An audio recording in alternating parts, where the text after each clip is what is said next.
ఇలా ఈరోజు మనం మిర్చి మార్కెట్ యార్డ్లోకి వచ్చేసరికి అయితే ఉదయాన్నే బాగా ఎండ ఎక్కువ ఉందండి. వర్షం అయితే ఈ వారంలో లేదు. రేపు ఎట్లుంటుంది కానీ పోయిన వారం వాళ్ళకి సోమవారం ఎండ ఎక్కింది, మంగళవారం నుంచి వర్షాలు పడినాయి. మరి వీళ్ళు ఎట్లుండదు కానీ మార్కెట్ అయితే ఈరోజు పరిస్థితి మాత్రం వచ్చేసరికి బాగా కొంచెం స్లోగా ఉందండి. బెస్ట్లకి మీడియాలకి మాత్రం సేమ్ మార్కెట్ నడుస్తుంది. బెస్ట్లకి డీలక్స్కి సేమ్ మార్కెట్ నడుస్తుంది. మీడియం బెస్ట్ అయితే కొద్దిగా స్లోగా ఉందండి మార్కెట్. అలాగే మార్కెట్ పరిస్థితి ఏంది, మార్కెట్లో బేరాలు వ్యాపారాలు ఆదలేదు అన్నీ కనుక్కొని వివరంగా కనుక్కొని మీకు వీడియో పెట్టేసరికి లేట్ అవుతుంది అనమాట.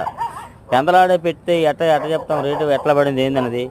అది అందుకని నెక్స్ట్ అలాగే ఫుల్ వీడియో పెడుతున్నాను. చాలా రకాల వీడియో తీశాను కాయలు కూడా క్వాలిటీల గురించి ప్రతి ఒక్కటి అప్డేట్ చేస్తాను మరి కాసేపట్లో. డైలీ మన గుంటూరు మిర్చి అప్డేట్స్ ఈరోజు సెప్టెంబర్ 30 సోమవారం అనమాట. మళ్ళీ అక్టోబర్ 2వ తారీఖు నాడు మళ్ళీ సెలవు ఉంది. మనం ఇచ్చాడు సెలవు ఇవాళ రేపు యాడ్ జరిగిద్ది అనమాట. ఇలా డైలీ మిర్చి అప్డేట్స్. అలాగే నెక్స్ట్ ఫుల్ వీడియో పెడుతున్నా. వీడియో ప్రతి ఒక్కరు చూసి మన ఛానల్ సపోర్ట్ చేయండి. డైలీ మిర్చి updates. Please like this my channel.